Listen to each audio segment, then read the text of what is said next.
नमस्कार तथा सुप्रभात। काया कैरनमा तपाईंलाई साथी मदन पौड्यालसँगै दिपा तिमल सिन्हाको स्वागत छ। काया कैरन उज्यालो रेडियो नेटवर्कसँगै उज्यालो अनलाइन र मोबाइल एप्लिकेशनबाट एकसाथ प्रसारण भइरहेको छ। आज 2078 साल साउन 13 गते बुधबार, साउन कृष्ण पक्षको पञ्चमी तिथि, सन् 2021 जुलाई 28 तारिक। काया कैरन शुरू गरौं मुख्य खबरका शीर्षकहरूबाट।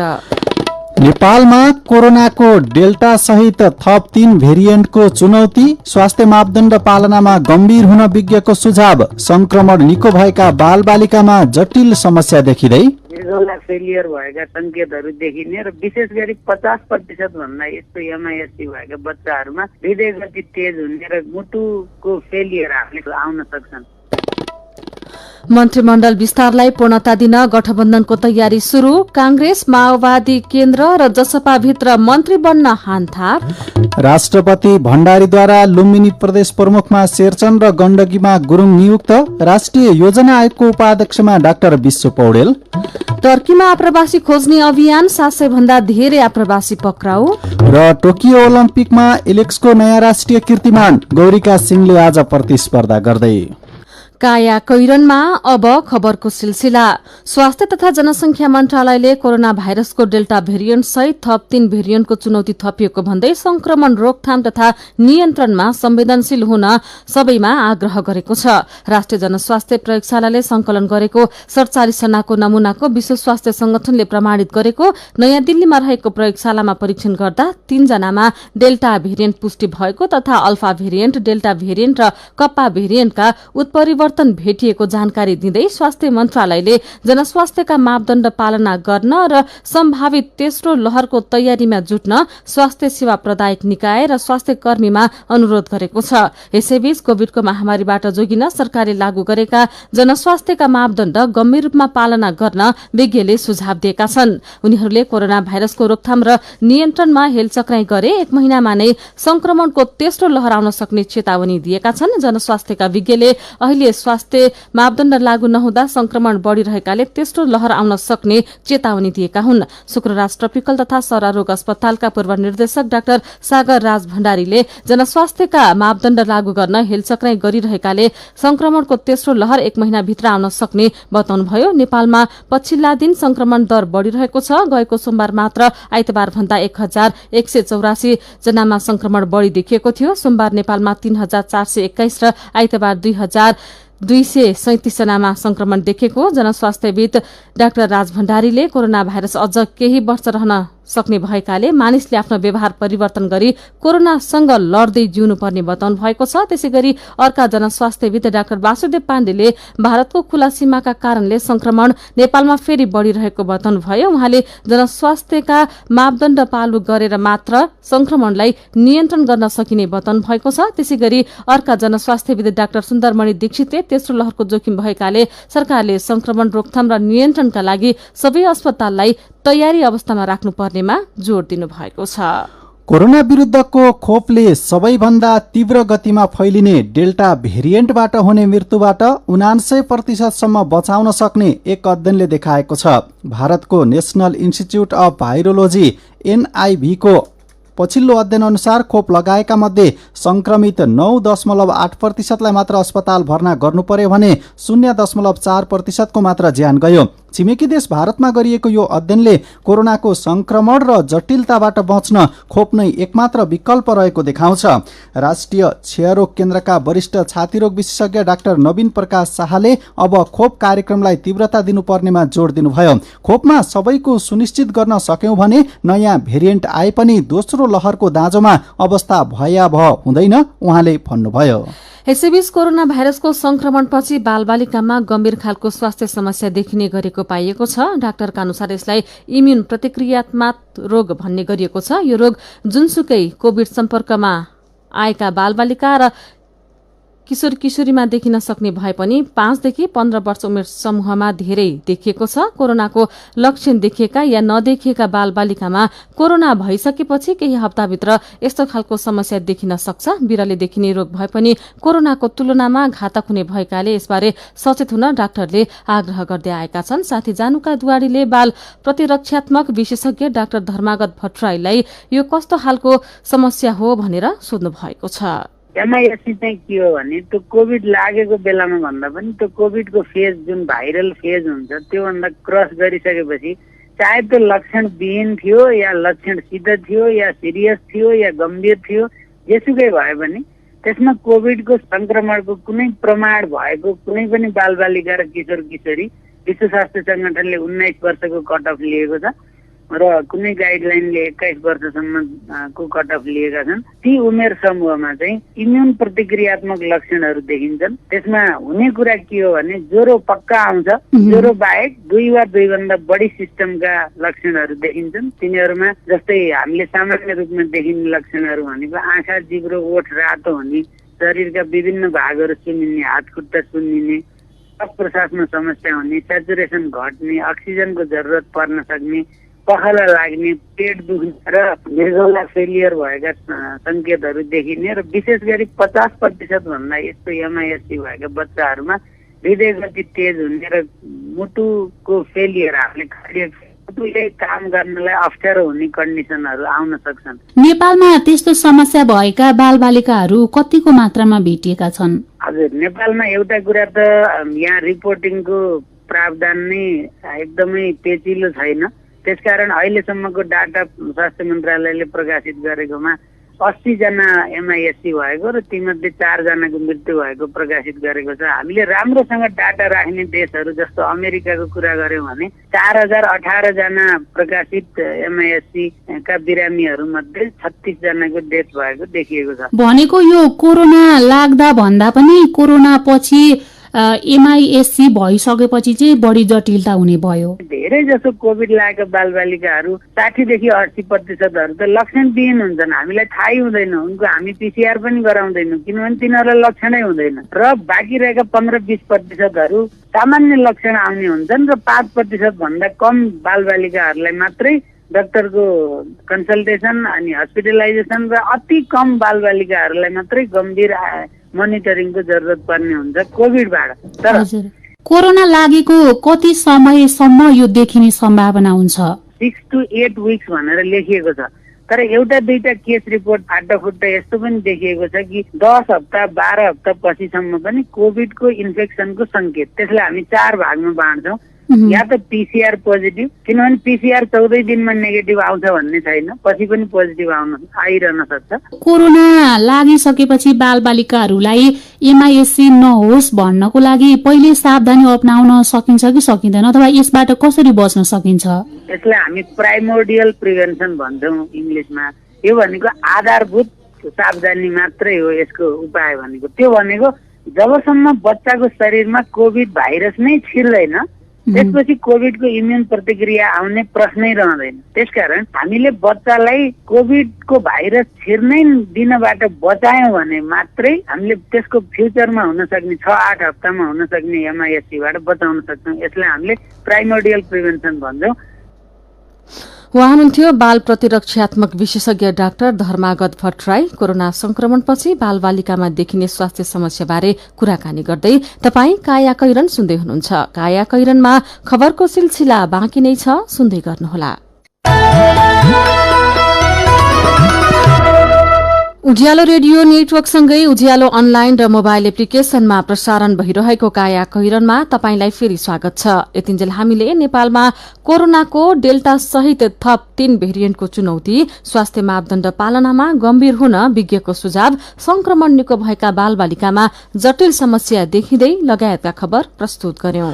अब बाँकी खबर। प्रधानमन्त्री शेरबहादुर देउवाको नेतृत्वमा सरकार बनेको 2 हप्तापछि सत्तारूढ गठबन्धनले मन्त्रीमण्डललाई पूर्णता दिन अन्तिम तयारी थालेको छ। गठबन्धनमा रहेका नेकपा एमालेका वरिष्ठ नेता माधव कुमार नेपाल समूहको निर्णय कुर्दा मन्त्रीमण्डल विस्तारमा ढिलाइ हुँदै आएकोमा जसपाको आधिकारिकता उपेन्द्र यादव समूहले पाएसँगै मन्त्रीमण्डल विस्तारको गृह कार्य तीव्र बनेको छ।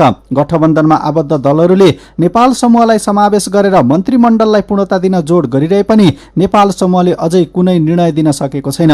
नेपाल समूहलाई मन्त्रालय बाँकी राखेर कांग्रेस एमाले र जसपा सम्मिलित मन्त्रीमण्डल विस्तार गर्न हिजो प्रधानमन्त्री शेरबहादुर देउवा र माओवादी केन्द्रका अध्यक्ष पुष्पकमल दाहाल प्रचण्डबीच छलफल भएको छ। यसैबीच नेपाली कांग्रेस माओवादी केन्द्र जसपाभित्र मन्त्री बन्ने आकांक्षी धेरै भएपछि मन्त्री छान्न शीर्ष नेतृत्वलाई सकस परेको छ। मन्त्रीका लागि कांग्रेसमा मात्रै होइन माओवादी र जसपामा पनि उत्तिकै दबाव छ। प्रधानमन्त्रीको सचिवालयका अनुसार पर्सीसम्ममा मन्त्रीमण्डल विस्तार गर्ने गरी छलफल अगाडि बढेको छ। राष्ट्रपति विद्यादेवी भण्डारीले मन्त्री परिषदको सिफारिशमा गण्डकी प्रदेश प्रमुखमा पृथ्वीमान गुरुङ र लुम्बिनी प्रदेश प्रमुखमा अमिक शेरचनलाई नियुक्त गर्नुभएको छ। नेपाल सरकार मन्त्री परिषदको निर्णय एवं प्रधानमन्त्रीको सिफारिशमा नेपालको संविधानको धारा 163 को उपधारा 2 बमोजिम नियुक्त गरिएको राष्ट्रपति कार्यालयले जनाएको छ। यसअघि गण्डकी प्रदेशका प्रमुख सीताकुमारी पौडेल र लुम्बिनी प्रदेशका प्रमुख धर्मनाथ यादव पदमुक्त हुनुभएको राष्ट्रपति कार्यालयले जनाएको छ। दुवै प्रदेशमा केपी शर्मा ओली नेतृत्वको सरकारले अघिल्ला प्रदेश प्रमुख हटाएर नयाँ नियुक्त गरेको थियो। यस्तै सरकारले प्रभुराम शर्मालाई कार्यवाहक प्रधान सेनापतिको जिम्मेवारी दिएको छ। प्रधान सेनापति पूर्णचन्द्र थापाले 25 भदौबाट अनिवार्य अवकाश पाउने भएपछि सरकारले नयाँ प्रधान सेनापति नियुक्त गर्न लागेको हो। यस्तै राष्ट्रिय योजना आयोगको उपाध्यक्षमा डाक्टर विश्व पौडेल नियुक्त हुनुभएको छ। पौडेलले यसअघि पनि आयोजना आयोगमा रहेर काम गरिसक्नु भएको छ। यस्तै अन्तर्राष्ट्रिय श्रम संगठनमा रहेर पनि उहाँले काम गरिसक्नु भएको छ। प्रधानमन्त्री शेरबहादुर देउवाले अमेरिकासँग कोभिड-19 विरुद्धको थप खोप सहयोग गर्न आग्रह गर्नुभएको छ। अमेरिकी विदेश मन्त्री एन्टोनी ब्लिंकेनसँग हिजो बेलुका टेलिफोन कुराकानी गर्दै देउवाले खोप सहयोग गर्न आग्रह गर्नुभएको हो। भारतको 2 दिने भ्रमणका क्रममा रहेका ब्लिंकेनले नयाँ दिल्लीबाट प्रधानमन्त्री देउवालाई टेलिफोन गर्नुभएको थियो। कुराकानीका क्रममा उहाँहरूबीच कोरोना विरुद्धको खोपको सहकार्य र स्वास्थ्य सामग्री सहयोगका विषयमा पनि कुराकानी भएको छ। प्रधानमन्त्री देउवाले खोप कूटनीतिमा जोड दिएको प्रधानमन्त्री देउवाका प्रेस सहयोगी गोविन्द परियारले बताउनु भएको छ। कुराकानीका क्रममा प्रधानमन्त्री र विदेश मन्त्री बीच द्विपक्षीय सम्बन्ध र सहकार्यका विषयमा पनि छलफल भएको छ। त्यसका साथै उहाँहरूबीच नेपालको विकासका प्राथमिकता, अमेरिकाको सहकार्य र मिलेनियम च्यालेन्ज कर्पोरेसन MCC का विषयमा पनि कुराकानी भएको परराष्ट्र मन्त्रालयले जनाएको छ। प्रधानमन्त्री देउवा र विदेश मन्त्री ब्लिंकेनले जलवायु परिवर्तन र यसका असरका विषयमा समेत संवाद गर्नुभएको छ। नेपाली कांग्रेसले देशभरका 8,52,711 जनालाई क्रियाशील सदस्यता प्रदान गरेको छ। कांग्रेसको क्रियाशील सदस्यता छानबिन समितिले पार्टीको 14औं महाधिवेशन प्रयोजनका लागि देशभरबाट 8,52,711 जनालाई क्रियाशील सदस्यता प्रदान गरेको हो। क्रियाशील सदस्यता छानबिन समितिका संयोजक रमेश लेखकले पार्टी सभापति एवं प्रधानमन्त्री शेरबहादुर देउवालाई बुझाउनु भएको प्रतिवेदनमा 4,43,678 जना नयाँ र 4,09,033 ले नवीकरण गरेका हुन्। अघिल्लो महाधिवेशनमा भन्दा अहिले 4 लाख भन्दा बढी नयाँ क्रियाशील सदस्य थपिएका छन्। क्रियाशील सदस्यता नामावली टुंगिएसँगै अब पार्टीको 14औं महाधिवेशनको प्रक्रिया समेत शुरू हुने भएको छ। यसैबीच जनता समाजवादी पार्टी जसपा कार्यकारिणी समिति बैठकले संसदीय दलको विधान अनुमोदन गर्दै नेता चयनका लागि 3 सदस्यीय समिति गठन गर्ने निर्णय गरेको छ। लुम्बिनी प्रदेशका 3 सांसदलाई कार्यवाही गर्ने निर्णय समेत बैठकले गरेको छ। बैठकको निर्णय अनुसार प्रदेश सांसदहरू विजय बहादुर यादव, कल्पना पाण्डे लम्साल र सन्तोष पाण्डेलाई सांसदबाट निष्कासन गर्न पत्र पठाइने प्रचार विभाग प्रमुख डम्बर खतिवड़ाले जानकारी दिनुभयो। दल नेता चयनका लागि गठित 3 सदस्यीय समिति संयोजकमा नवराज सुवेदी, सदस्य 2 मा रमेश यादव र सुशीला श्रेष्ठ हुनुहुन्छ। बैठकले पार्टी कार्यालय सचिव तथा कार्यकारिणी समिति सदस्य प्रकाश अधिकारीलाई निर्वाचन आयोग र अदालत मुद्दा मामिला हेर्ने जिम्मेवारी दिने निर्णय पनि गरेको छ। यसैबीच आधिकारिकता गुमाएको महन्त ठाकुर पक्ष सर्वोच्च अदालत जाने भएको छ। जसपा आधिकारिकता नपाएपछि ठाकुर पक्षको हिजो संसदीय दल र कार्यकारिणी समिति बैठक बसेको थियो। बैठकपछि नेता लक्ष्मणलाल कर्णले आयोगको निर्णय विरूद्ध सर्वोच्च अदालत जाने बताउनु भएको हो। यसैबीच लुम्बिनी प्रदेशका मुख्यमन्त्री शंकर पोखरेलले विश्वासको मत लिने हुनुभएको छ। जनता समाजवादी पार्टीको विवाद निर्वाचन आयोगले टुङ्गो लगाएपछि मुख्यमन्त्री पोखरेलले विश्वासको मत लिन तयारी गर्नुभएको हो। शिक्षा विज्ञान तथा प्रविधि मन्त्रालयको महत्वाकांक्षी बजेटका रूपमा रहेको राष्ट्रपति शैक्षिक सुधार कार्यक्रम कार्यान्वयन हुनेमा अन्योलता देखिएको छ। 10 अर्ब रुपैयाँको कार्यक्रम कार्यान्वयन हुनेमा शिक्षा मन्त्रालय स्वयंले शंका व्यक्त गरेको हो। आर्थिक वर्ष 2077-78मा यो कार्यक्रम अन्तर्गत 6 अर्ब रुपैयाँ विनियोजन भएको थियो। गएको आर्थिक वर्षमा झण्डै 4600 विद्यालयले राष्ट्रपति शैक्षिक सुधार कार्यक्रम अन्तर्गतको बजेट पाएका थिए। सरकार परिवर्तनसँगै चालू आर्थिक वर्षमा छुट्याइएको 10 अर्ब रुपैयाँ बराबरको बजेट कार्यान्वयन गर्ने सम्बन्धमा निर्णय हुन सकेको छैन। ओली सरकारले कार्यक्रम साउनबाटै कार्यान्वयन गर्न शिक्षा मन्त्रालयलाई निर्देशन दिए अनुसार मन्त्रालयले कार्यविधि तयार गरेको थियो। तर अहिले बजेट कार्यान्वयन हुने विषयमा मन्त्रालयले आफ्नो धारणा दिन सकेको छैन। मन्त्रालयका सचिव रामप्रसाद थपलियाले सरकारको निर्देशन अनुसार काम गर्ने भएकाले यो शीर्षकको बजेट के हुन्छ यसै भन्न नसकिने बताउनु भएको छ। 10 अर्ब बजेटको राष्ट्रपति शैक्षिक सुधार कार्यक्रम अन्योलमा यो शीर्षकको खबर आजको समाचार दैनिकले छापेको छ। तपाई अहिले सुन्दै हुनुहुन्छ काया कैरन। हामीसँग मेरो पनि भन्नु छ र कार्टुनसँगै खबरको सिलसिला बाँकी नै छ, सुन्दै गर्नुहोला। सीधा कुरा प्रष्ट विचार। काठमाडौँमा 90 मेगाहर्ज उज्यालो रेडियो नेटवर्क मार्फत देशभरिका विभिन्न एफएम स्टेशन तथा उज्यालो अनलाइन र मोबाइल एप्लिकेशनमा प्रसारण भइरहेको काया कैरनमा तपाईंलाई फेरि स्वागत छ। अब बाँकी खबर। सरकारले 1 वर्षभित्र स्याटेलाइट स्थापना गर्न अन्तर्राष्ट्रिय कम्पनीसँग सम्झौताको तयारी सहित 70 करोड़ रुपैयाँ बजेट छुट्याएको छ। नेपाल दूरसञ्चार प्राधिकरणले आफ्नो वार्षिक कार्यक्रममा स्याटेलाइट स्थापनाका लागि आवश्यक स्याटेलाइट लन्चिङ गर्न र ग्राउन्ड स्टेशन बनाउन बजेट विनियोजन गरेको हो। यस अन्तर्गत 20 करोड़ रुपैयाँ परामर्शदाता छनौटमा खर्च हुनेछ। चालू आर्थिक वर्षको अन्त्यसम्म स्याटेलाइट स्थापना गर्न सेवा प्रदायक छनौटको काम सक्ने प्राधिकरणको लक्ष्य रहेको अध्यक्ष पुरुषोत्तम खनालले बताउनुभयो। स्याटेलाइट स्थापना गर्नुअघि आवश्यक कानूनी र व्यवस्थापन हेर्ने गरी परामर्शदाता नियुक्तिका लागि मागिएको आशयपत्र रद्द भएकोले स्याटेलाइट स्थापनाको प्रक्रिया केही ढिलो हुने भएको हो। मेरो पनि भन्नु छ। स्वास्थ्य मन्त्रालयले कोरोनाको सम्भावित तेस्रो लहरका बारेमा चेतावनी दिँदै अक्सिजन सिलिण्डर लगायतका स्वास्थ्य सामग्री चुस्त अवस्थामा राख्न भनेको छ। कड़ा लकडाउन बिनै संक्रमणबाट बच्न तपाईले दिनुभएका सुझावलाई आजको मेरो पनि भन्नु छमा समेटेका छौं। हरि भण्डारीको सुझाव छ, स्वास्थ्य मन्त्रालयले भने अनुरूप स्वास्थ्य मापदण्डको पालना गर्ने हो भने सबै व्यवसाय सञ्चालन गरेर हामी यो महामारीसँग लड्न सक्छौं। तर त्यसका लागि पहिले तपाई हामी आफै सचेत हुन जरुरी छ। खगराज भट्टराई कोरोनाले यसअघि पनि नागरिकलाई सिकाइसकेको छ भन्दै सुझाव दिनुहुन्छ। अत्यावश्यक काम बिना अनावश्यक भीड़भाड़ नगर्ने अनि आफ्नो ठाउँबाट सतर्क रहनु नै उत्तम उपाय हो। अनावश्यक डर त्रास फैलाउनु भन्दा आउन सक्ने अवस्थासँग जुझ्न सरकारले पूर्व तयारी गरोस्। दोस्रो लहरमा जस्तो धेरै नागरिकले अकालमै ज्यान गुमाउन नपरोस्।